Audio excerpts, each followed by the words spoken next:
은혜를 베푸셔서 함께 하시는 아버지 감사드립니다. 비가 오는 가운데에서도 또 하나님 앞에 나와 기도하며 찬송하며 은혜를 구할 수 있어서 감사드립니다. 성령 하나님이 우리의 마음속에 평안과 기쁨과 은혜로 충만케 하옵소서. 예수님 이름으로 기도하옵나이다. 아멘. 408장 찬송하십시다. 408장입니다. 찬송가 408장입니다. 408장.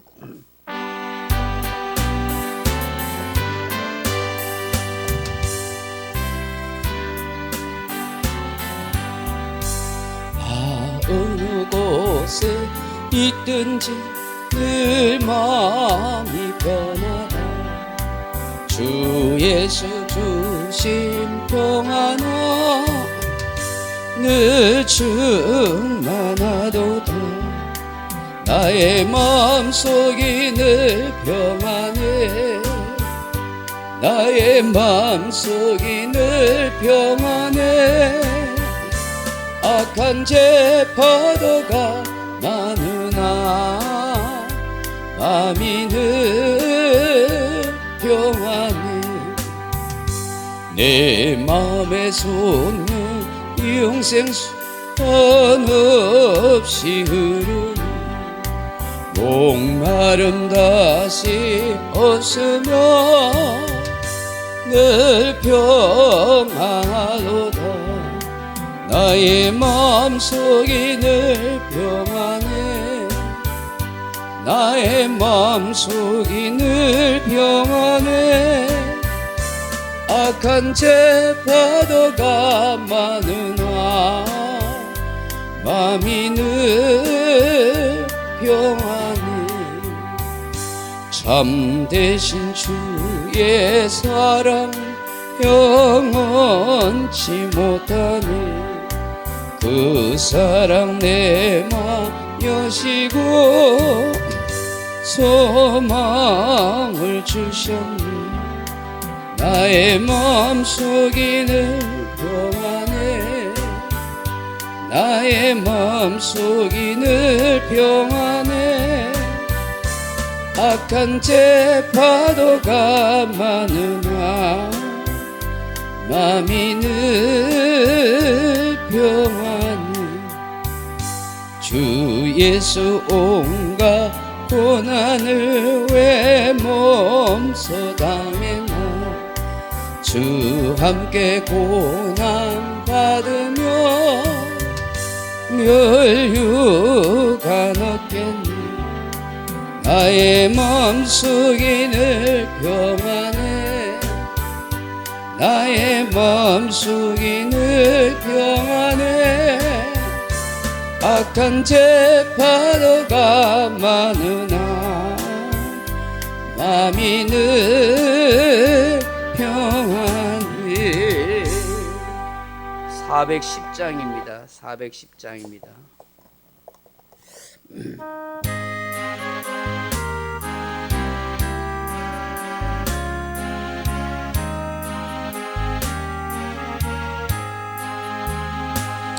내 맘에 한 노래 있어 나 즐겁게 늘 부르네. 이 노래를 부를 때에 큰 평화 임하도다. 평화 평화 하나님 주신 선물. 놀라운 주의 평화 하나님 선물일세. 주 십자가 지심으로 날 구원해 주셨으며 주 예수님 고난받아 나 평화 누리도다. 평화 평화 하나님 주신 주신 선물 오 놀라운 주의 평화 하나님 선물일세 나 주님께 영광 돌고 참 평화가 넘치도다 주 하나님 은혜로서 이 평화 누리도다 평화 평화 하나님 주신 선물 오 놀라운 주의 평화 하나님 주심을일세 이 평화를 얻으려고 주 앞으로 나아갈 때 주 예수님 우리에게 이 평화 주시도다 평화 평화 하나님 주신 선물 오 놀라운 주의 평화 하나님 선물일세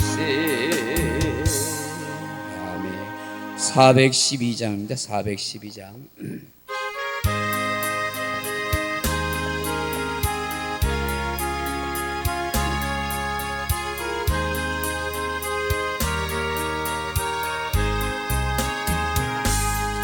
내 영혼의 그 깊은 데서 맑은 가락이 울려나네 하늘 곡조가 언제나 흘러나오 내 영혼을 고이 사네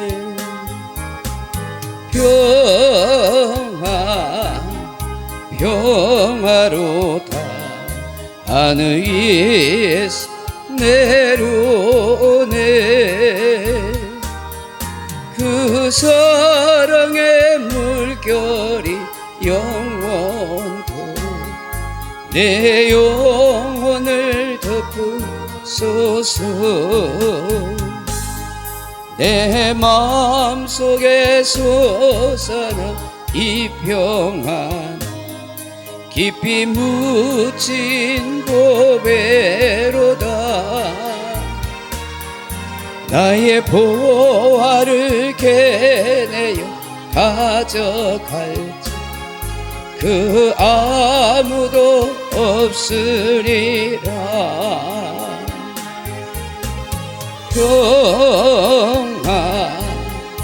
평화로다 하늘 위에서 내려오네 그 사랑의 물결이 영원토록 내 영혼을 덮으소서 내 영혼의 평화가 넘쳐나며 주의 큰 복을 받음이라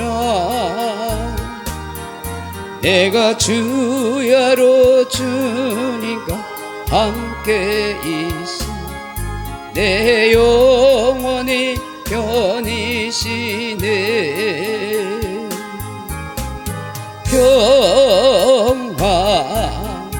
평화로다 하늘 위에서 내려오네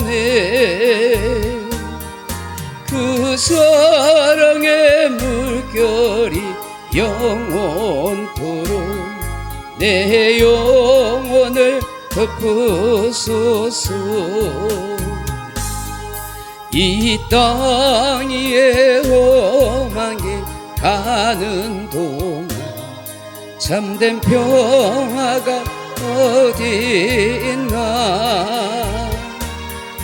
우리 모두 다 예수를 친구 삼아 참 평화를 누리겠네.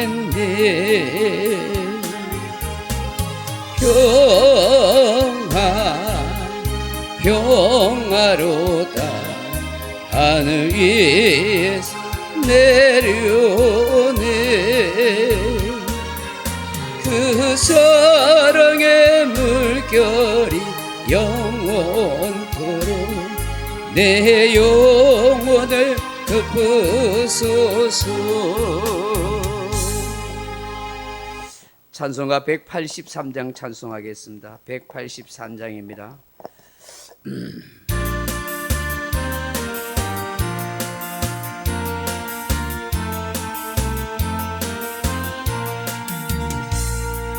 빈들의 마른 풀같이 시들은 나의 영혼.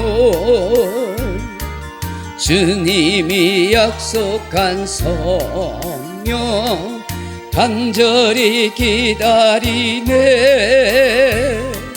가물어 메마른 땅에 단비를 내리시듯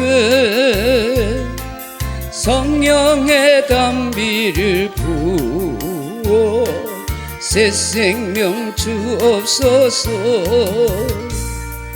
반가운 빗소리 들려 산천이 춤을 추네. 봄비로 내리는 성령 내게도 주옵소서. 가물어 메마른 땅에 단비를 내리시듯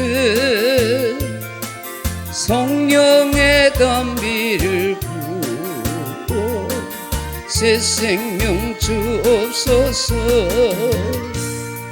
절 따라 우로를 내려 조목이 무성하니 발급한 내 심령 위에 성령을 부으소서.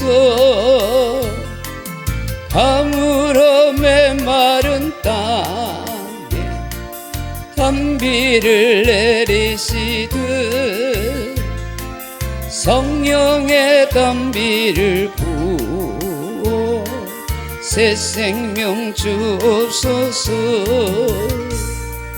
참되신 사랑의 언약 어길 수 있사오랴. 오늘의 흡족한 은혜 주실 줄 믿습니다. 가물어 메마른 땅에 단비를 내리시듯 성령의 단비를 부어 새 생명 주옵소서.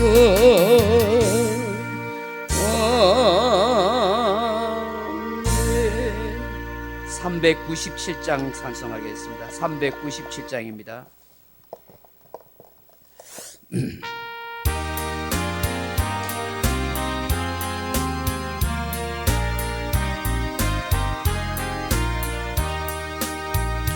주 사랑 안에 살 두려움 없으며 그 사랑 변함없어 늘 마음 편하다. 저 폭풍 몰아쳐서 내 마음 떨려도 주 나의 곁에 계시 겁낼 것 없어라. 주 나의 목자시 부족함 없으며 주 인도하는데 늘 따라가리라. 그 지혜 나를 깼지 내 앞길 밝히니 나 주의 길을 다 주 함께 살리라. 저 넓고 푸른 들 내 앞에 열리고 그 검은 구름 거쳐 새 하늘 보인다. 끝없는 나의 손 저 환한 생명길 참 보배 되신 주 늘 함께 하소서.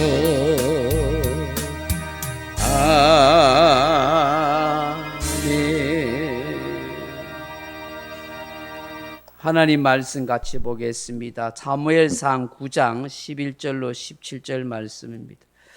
구약성경 사무엘상 9장 11절에서 17절 말씀 같이 읽겠습니다. 사무엘상 9장 11절에서 17절 말씀 같이 읽겠습니다. 그들이 성읍을 향한 비탈길로 올라가다가 물길로 나오는 소녀들을 만나 그들에게 묻되 선견자가 여기 있느냐 하니 그들이 대답하여 이르되 있나이다. 보소서 그가 당신보다 앞서갔으니 빨리 가소서. 백성이 오늘 산당에서 제사를 드리므로 그가 오늘 성읍에 들어오셨나이다. 당신들이 성읍으로 들어가면 그가 먹으러 산당에 올라가기 전에 곧 만나리이다. 그가 오기 전에는 백성이 먹지 아니하나니 이는 그가 제물을 축사한 후에야 청함을 받은 자가 먹음이니이다. 그러므로 지금 올라가서서 곧 그를 만나리이다 하는지라. 그들이 성읍으로 올라가서서 그리로 들어갈 때에 사무엘이 마침 산당으로 올라가려고 마주 나오더라. 사울이 오기 전날에 여호와께서 사무엘에게 알게 하여 이르시되 내일 이맘때에 내가 베냐민 땅에서 한 사람을 내게로 보내리니 너는 그에게 기름을 부어 내 백성 이스라엘의 지도자로 삼으라. 그가 내 백성을 블레셋 사람들의 손에서 구원하리라. 내 백성의 부르짖음이 내게 상달되었으므로 내가 그들을 돌보았노라 하셨더니 사무엘이 사울을 볼 때 여호와께서 그에게 이르시되 보라 이는 내가 내게 말한 사람이니 이가 내 백성을 다스리라 하시니라. 아멘. 할렐루야. 벚꽃이 활짝 만개 피면은 꼭 그 벚꽃이 봄비를 부르는 것 같아요. 며칠 피지도 못하고 봄비가 내려가지고 다 떨어져 버리네. 우리 인생도 그런 것 같습니다. 피었다 싶으면 지는 것이 인생입니다. 비바람을 만나서 또 헤맬 때가 있는 것이 우리의 삶인 것 같습니다. 사랑하는 성도 여러분, 오늘 본문은 지난번에 이어서 사울이 왕으로 뽑히는 과정을 말씀하고 있는 내용입니다. 오늘 본문에서 우리가 깨달아야 할 것이 무엇일까? 저는 두 가지만 살펴보면서 함께 기도하려고 합니다. 하나는 우리 인생에는 우연이 아니라 하나님의 역사와 섭리가 있습니다 하는 것입니다. 우리 인생은 우연이 아닙니다. 하나님의 역사와 섭리만이 있을 뿐입니다 하는 것입니다. 어느 두 친구가 있었어요. 한 친구는 예수님을 신실하게 믿는 친구고 하나님의 모든 역사와 창조의 섭리를 믿는 친구인데 한 친구는 불신자입니다. 그래서 하나님이 세상을 창조한 것을 믿지 않습니다. 아무리 이 친구가 이 우주 만물을 하나님이 창조하였다고 이야기하고 설명해도 자기는 납득되지 않는다고, 이해되지 않는다고 그렇게 이야기합니다. 기껏 하는 얘기가 우연히 생겼겠지 뭐, 우연히 생긴 거지 뭐 어떻게 알아, 이렇게 윽박 지르고 억장을 그냥 무너지도록 그렇게 이야기하는 것입니다. 답답한 이 친구가 하루는 정말 멋지게 생긴 고급 시계를 딱 구해다가 이 친구 앞에 딱 놔뒀는데 이 친구가 묻는 겁니다. 야, 이 시계 어디서 났어? 누가 만들었어? 그렇게 물었었습니다. 우연히 있는 거지 뭐 그냥. 나도 몰라. 우연히 있는 거지. 그렇게 했다잖아요. 그러니까 이 친구가 야, 이 시계 어떻게 우연히 있어? 누가 만들었으니까 있지. 막 화를 냅니다. 아니야, 그냥 우연히 있는 거야. 그 벌컥벌컥 더 화를 냅니다. 어떻게 이게 우연히 있을 수 있냐고. 이 시계 누가 만든 사람이 있으니까 안 그런 거 아니야? 하고 그러니까 이 기독교 신자 친구 그랬다죠. 야, 이 사람아, 이 시계도 누가 만들었다면 이 우주 만물을 만드신 분이 계시지 않겠느냐. 그렇게 이야기했다고 하죠. 세상의 모든 것들이 우연히 있는 것처럼 보여도 사실은 하나님이 만드시고 역사하시고 인도해 가시는 은혜가 있는 줄로 믿습니다. 우리가 앞서 보았지만 사울의 집에서 암나귀들을 잃어버렸습니다. 또 그 아버지 기스가 사울에게 암나귀들을 찾아오라고 그러죠. 그런데 찾지 못합니다. 아버지가 걱정할까 싶어서 집으로 돌아오고 합니다. 근데 같이 동행하였던 그 사원이 갑자기 굿 아이디어를 제안하죠. 주변에 사는 선지자가 계시는데 그 선지자에게 한번 물어보면 어떻겠냐 그렇게 이야기합니다. 사원이 준비한 작은 예물을 들고 사울의 동의하에 그렇게 같이 찾아 났습니다. 그 근처에 있는 성읍을 향하여 비탈길로 올라가는데 오늘 본문에 보시면 물을 기르러 나온 소녀들을 만나게 됩니다. 그래서 묻습니다. 이 근처에 선견자가 있습니까? 이 소녀들이 만면의 웃음을 띠면서 말해줍니다. 방금 당신들보다 먼저 앞서갔습니다. 빨리 가면 만날 수 있습니다. 당신들이 성읍에 들어가면 그가 산당에 제사를 지내러 지금 갈 텐데 빨리 들어가면 성읍에서 만날 수가 있습니다. 지금 백성들이 산당에서 제사를 지낼 준비를 딱 하고 있는데 이 선견자님을 지금 오도록 기다리고 있습니다. 이 제사를 지낼 때 이 선견자님이 와서 축사를 해줘야만 거기에 있는 모든 사람들이 같이 제물을 먹고 제사를 드리고 그러니까 잔치에 그런 축제의 제사가 됩니다 하고 그렇게 한 거예요. 그러니까 어떻게 해요? 이 사울왕과 사울이 급히 성읍으로 들어갑니다. 근데 마침 산당으로 올라가려던 그 사무엘 일행을 만나게 됩니다. 여러분 14절 한번 보십시오. 14절 다시 한번 읽어봅시다. 그들이 성읍으로 올라가서 거리로 들어갈 때에 사무엘이 마침 산당으로 올라가려고 마주 나오더라. 아멘. 사울 왕이 지금 사울이 왕이 되는 모든 과정 속에서 오늘 우리가 무엇을 생각해야 할까요? 사환의 생각이나 소녀들을 만나서 사무엘 선지자가 어디에 있는지 묻는 것, 그리고 마침 또 이 사무엘 일행을 만나게 되는 것, 이 모든 것이 다 우연인 것처럼 보입니까? 그렇지 않은 거예요. 세상 사람들은 야, 이게 우연일 수 있어. 재수가 좋아서 그래. 운명이야. 운이 그래서 그래. 라고 그렇게 말할 수가 있습니다만은 그리스도인들에게서는 우연이 아닙니다. 운빨도 아닙니다. 재수가 좋아서도 아닙니다. 하나님의 역사하신가. 그 모든 일에 하나님의 섭리가 작용하고 있다는 것입니다. 우리는 하나님의 이 섭리가 작용하고 있다는 사실을 알아야 하는 것입니다. 여러분 15절을 보십시오. 사울이 오기 전날에 여호와께서 사무엘에게 알게 하여 이르시되 내일 이맘때에 내가 베냐민 땅에서 한 사람을 내게로 보내리니 라고 그렇게 말씀하고 있잖아요. 이게 우연이 아니라는 거예요. 사무엘을 만나는 거, 사울 집안 기스가 자기 집에 암나귀를 잃어버린 거, 그 사울을 찾아오도록 한 거, 그리고 온 동네 사방팔방으로 찾아다녔다가 이 사환의 말을 통해서 선견자를 찾아 나선 거, 소녀들을 만난 거, 이 모든 삶의 과정이 어떻게 해요? 다 하나님의 역사하심과 그 섭리 가운데 있다는 것을 말씀하는 거예요. 사랑하는 성도 여러분, 저와 여러분은 하나님의 섭리 사역을 확실하게 믿어야 되는 거예요. 하나님의 섭리 사역이 뭐예요? 하나님의 섭리 사역은 모든 피조물과 그 모든 행동을 가장 거룩하고 지혜롭고 능력 있게 보존하시고 통치하시는 하나님의 일을 말하는 거예요. 이 땅에 살아가는 모든 존재들과 피조물들은 다 하나님의 섭리 가운데 있다는 사실을 알아야 합니다. 다시 말하면 하나님의 섭리를 떠난 어떤 피조물도 존재할 수가 없다는 거예요. 세상에서 발생하는 모든 일과 사건, 하나님이 모르시는 일이 있을까요? 없을까요? 없어요. 우연히 발생하는 교통사고조차도, 하늘에서 나는 새 한 마리가 땅에 떨어지는 것조차도 하나님이 허락하지 않으면 안 되는 거예요. 하나님이 모르는 일이 없어요. 모르시는 일이 없다는 것이 하나님의 섭리 사역 가운데 있다는 얘기인 거예요.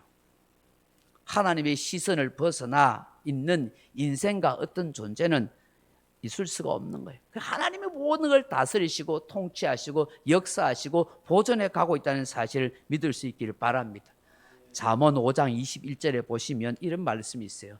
대저 사람의 길은 여호와의 눈앞에 있나니 그가 그 사람의 모든 길을 평탄하게 하시느니라. 그렇게 말씀해요.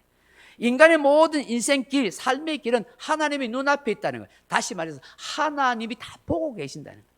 그 사람이 평탄하게 살아가든지 고난과 환난을 살아가는 것, 그 모든 것을 다 하나님이 주관해 가시는 거예요.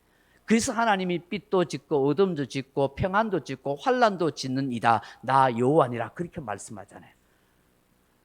하나님은 빛도 지으시고 어둠도 짓는 거예요.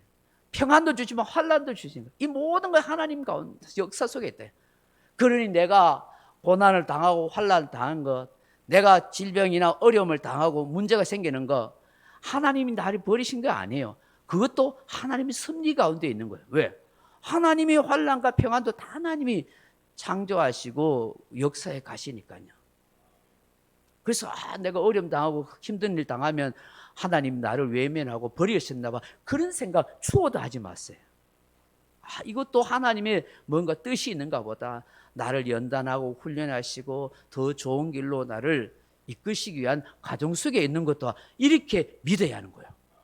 그게 하나님의 섭리 사역을 믿는 성도의 자세인 것이죠. 토기장이신 하나님이 토기인 우리 인생을 마음대로 하실 능력이 없으시겠어요? 여러분 이사야 10장 15절에 보면 이런 말씀하세요.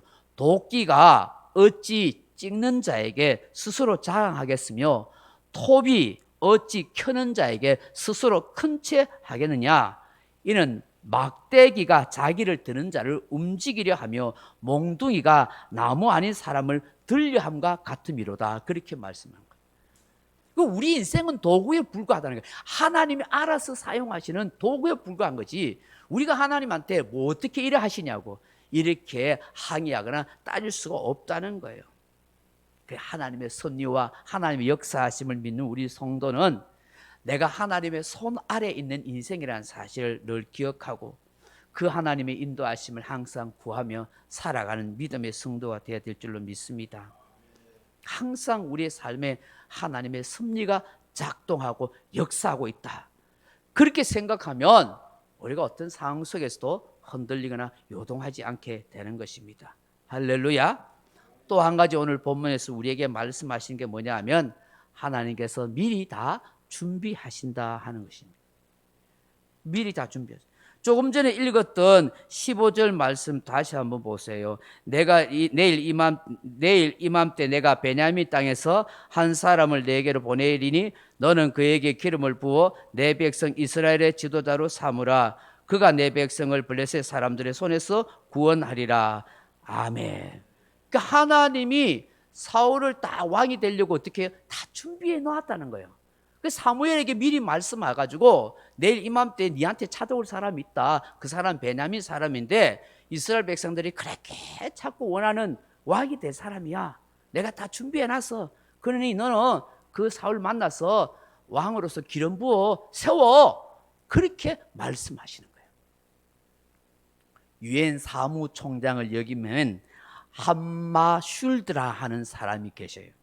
이 스웨덴의 아주 넉넉한 가정에서 태어난 그런 사람인데 중년의 나이가 돼서 갑자기 삶의 의미가 없다, 우울증에 심각하게 걸려봐요. 내가 왜 사는 것이지? 삶의 의미가 없는데 중년에 이 사춘기가 걸린 거야. 그래서 막 오랫동안 방황하게 되면서 인생을 스스로 포기하려고 그랬대요. 근데 어떤 친구의 권면으로 교회를 이제 가게 돼서 예배를 드리고 하나님 말씀을 듣다가 그 깨달음이 왔는가, 이 성령의 감동이 왔는가 봐요. 나라는 존재가 누군지, 내가 존재하는 의미가 뭔지를 깨닫게 됐다는 거예요. 나라는 존재는 다 하나님의 계획하신 가운데 있는 인생이구나. 하나님이 나를 위해서 이 모든 삶을 다 준비해 놓으신 거구나 하는 이런 믿음을 가지겠어요. 그래서 나라는 존재는 정말 가치 있는 인생이야, 살아갈 이유가 있는 거야 하는 이런 확신을 갖게 되었다는 것이에요.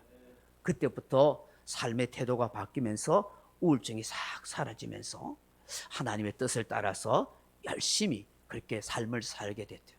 그래서 헌신적으로 삶을 살다가 세계 유엔 사무총장까지 그렇게 역임하게 됐다는 거예요. 사람에게 있어서 자신의 존재 이유와 의미를 아는 건 너무너무 중요한 것 같아요.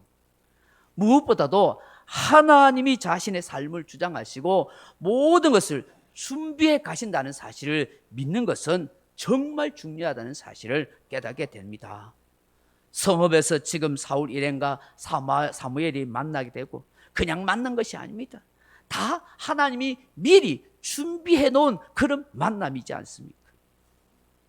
하나님께서 이 사울을 사무엘에게 보낼 거라고 다 미리 말씀하고 준비해 본 거예요. 그러니까 이 모든 삶은 다 하나님이 준비해 가는 과정 속에 있다는 사실을 우리는 알아야 하는 거예요. 그렇다면 오늘 우리의 삶도 하나님이 나를 위해서 어떻게 해요? 다 준비해 가신다고 우리는 믿고 살아야 되는 거예요. 여러분, 성경을 보면서 이거는 사무엘하고 사울의 이야기네. 그러면 내하고 무슨 상관이 있어요, 이게? 하나님이 이 스토리를 통해서 우리에게 뭘 말씀하실까? 이 해석을 통해서 내 삶의 찝찝내벤, 삶의 정황에 적용하는 게 필요한 거예요. 하나님이 미리 사무엘에게 이스라엘 왕을 세우려고 미리 준비하신다. 그럼 준비하신 하나님이잖아. 그 준비하신 하나님은 사울을 왕으로 세우는 것만, 이스라엘 왕으로 세우는 거 준비하겠어요? 오늘 예수 믿는 나에게도 하나님이 모든 걸 준비해 가신다. 내 앞날의 모든 걸 하나님이 준비하신다. 내 앞날에 뭐 먹고 살까? 이렇게 염려하는 사람들에게는 오늘 이 말씀이 뭐냐? 걱정하지 마라. 하나님 다 준비해 가신다. 열심히 살아가라. 그렇게 믿음으로 적용해 가야죠. 하나님 준비해 가시는구나. 그래. 사무엘에게 미리 딱 말씀하시듯이 하나님이 다 준비해 가신다. 그리 염려하지 말라. 그렇게 생각해야 되는 것이죠. 여러분, 예수님께서 마가복음 11장 24절에 이런 말씀을 했어요. 그러므로 내가 너에게 말하노니 무엇이든지 기도하고 구하는 것은 뭐한 줄로 믿으라고요? 받을 것일 줄로 믿으라요? 받은 줄로 믿으라. 그게 무슨 말이에요? 이미 받았다고 생각하고 믿으라. 기도했는데 내 손에 잡히는 게 없는데, 내 눈에 보이는 거 없는데, 내 환경에 펼쳐지는 거 없는데 그걸 봐야 믿지. 근데 주님은 뭐예요? 네가 기도한 것 받은 줄로 믿으라. 눈에 본 것처럼, 손에 가진 것처럼, 네 환경이 변화된 것처럼 믿으라는 것이죠. 주님이 말씀의 요구인 거예요. 여러분, 이게 기도의 효용성을 말씀하기보다는 여호와 이레, 하나님이 준비하신다, 응답하신 것이다, 응답하신다, 그거에 대한 믿음을 가져라는 거예요. 다시 말해서 하나님의, 주님에 대한 신뢰를 깊이 가지고 있는 믿음이 필요하다는 것을 말씀하는 거예요. 기도하고는 이거 뭐 하나님 되게 하겠나? 주시겠나? 이렇게 보면 안 되는 거죠, 그죠? 기도했으면 주님 주실 줄을 믿습니다 하고 믿어야 되는 것이지, 되겠나 해보면 그게 뭔 의미 있어요? 의심한 자는 두 마음을 푸는 자야. 하나님께 받을 것을 생각지도 말라 하시잖아요.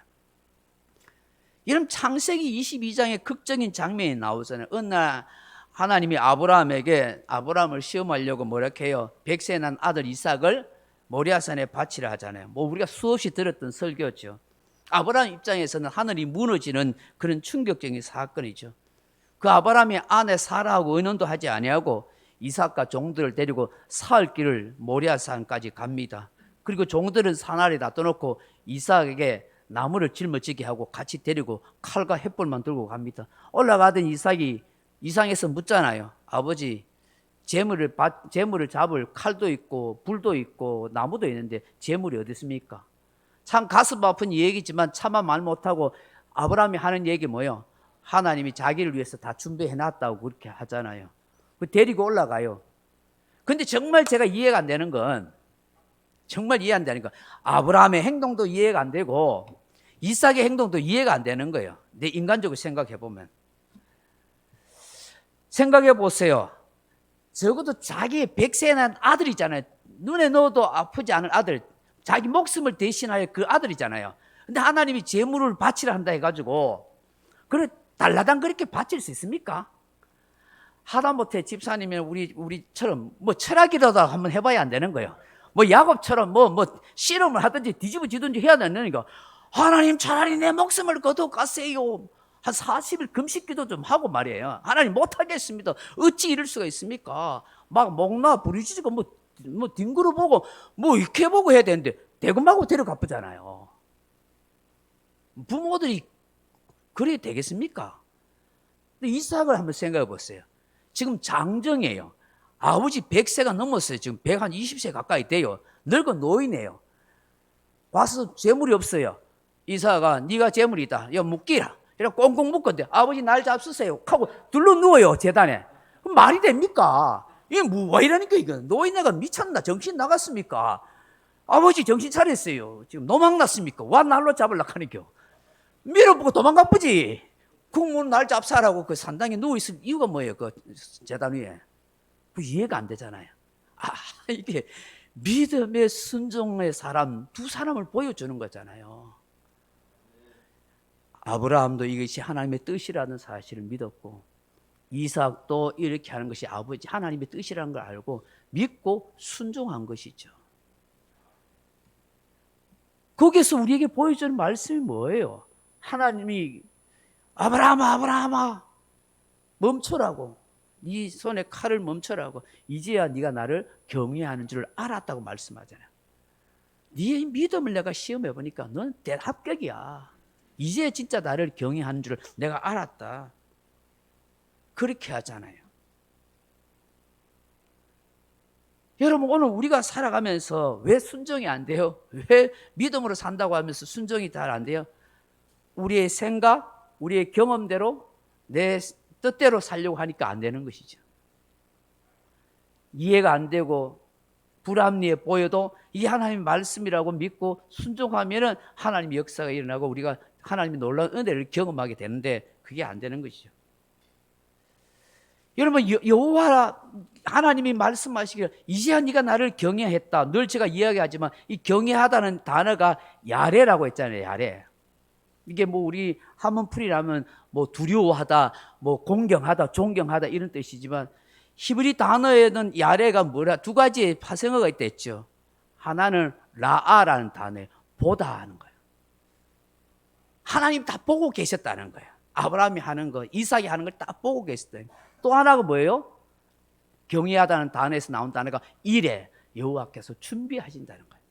이게 야레라는 하나님의 경외라는 단어에서 나온 두 가지 단어예요. 하나님이 보고 계신 거예요. 아브라함, 네가 세상에서 가장 소중하고 가장 아름답게 여기고 가장 중요하게 여기는 걸 네가 나에게 바치는 걸 보고 계시는 거예요. 하나님이 보고 계신다는 사실을 믿고 행동하는 것이 그게 하나님을 경외하는 신앙이라는 거예요. 아브라함이 이삭을 바칠 때에 하나님이 이 아이를 살려주실 것이라고 믿었은 거예요. 이 아이를 대신한 제물을 주실 것이라고 믿은 거예요. 그래서 하나님을 경외하는 신앙이란 하나님이 준비하신다는 사실을 믿고 사는 거야. 그래서 우리가 하나님을 경외한다고 했을 때 막 경건한 모습을 취하고 뭐 예배를 열심히 드리고 뭐 그게 경외가 아니라 이게 말씀 그대로 하나님이 다 보고 계신다는 걸 의식하고 내가 행동하고 살아가는 거. 하나님이 모든 걸 나를 위해서 다 준비해 주신다는 사실을 믿고 있는 것, 그게 바로 하나님을 경외하는 신앙이라는 것이죠. 뭐 하나님이 보고 계신지 말든지 내 마음대로 행동한다, 그게 무슨 하나님을 경외해. 아무리 예배를 잘 드려도 늘 앞날에서 걱정 염려하는 사람이 무슨 하나님을 경외하는 신앙이에요. 하나님이 다 준비하실 것이라고 믿고 사는 사람이 진짜 하나님을 경외하는 신앙이 아니겠어요?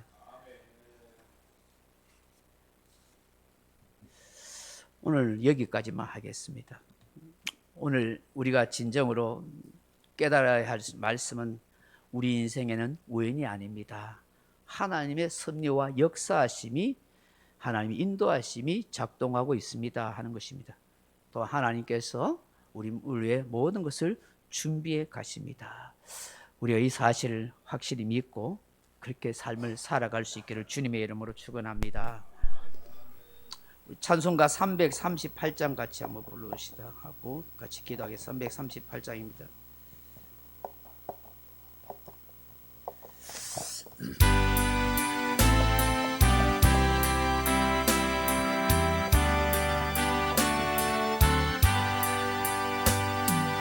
내 주를 가까이 하게 함은 십자가 짐 같은 고생이나 내 일생 소원은 늘 찬송하면서 주께 떠나가기 원합니다. 내 고생하는 것 옛 야곱이 돌베개 베고 잠갔습니다. 금에도 소원이 늘 찬송하면서 주께 떠나가기 원합니다. 천성에 가는 길 험하여도 생명길 대나니 은혜로다. 천사 날 부르니 늘 찬송하면서 주께 떠나가기 원합니다. 야곱이 잠 깨어 일어나는 yor단을 쌓은 돈 받아서 숨질 때 되도록 늘 찬송하면서 주께 떠나가기 원합니다. 아멘. 말씀을 생각하면서 여러분 가정과 자녀와 나라와 교회 민족을 위해서 기도하시다가 돌아가시기 바랍니다. 기도하겠습니다. 아버지 하나님, 감사합니다. 이 밤에도 비 오는 가운데서도 우리가 또 함께 찬송하며 기도하며 말씀을 함께 들으며 은혜를 구할 수 있어서 감사합니다. 오늘도 이 말씀 앞에서 우리 자신들 다시 한번 돌아보게 도와주옵소서. 우리의 인생은 우연이 아닙니다.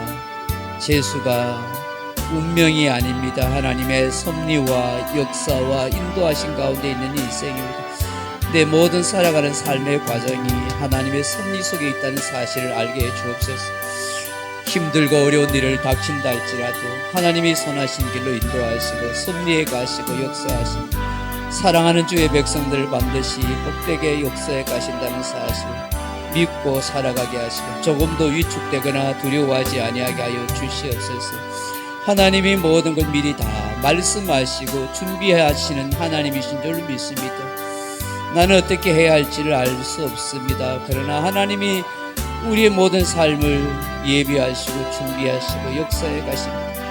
하나님을 경외하는 진정한 신앙인은 하나님이 모든 걸 다 보고 계신다고 믿고 있는 사람, 하나님이 모든 걸 다 준비하신다고 믿고 있는 사람이란 사실을 알게 하소서. 우리의 이성과 우리의 생각이 가로막지 않게 하시고 하나님의 뜻을 믿고 순종하는 그런 신앙의 사람으로 살아가게 도와주시옵소서. 아버지 하나님 역사해 주시옵소서. 어떤 상황 속에서 흔들리지 않게 하소서. 올레메레스비네베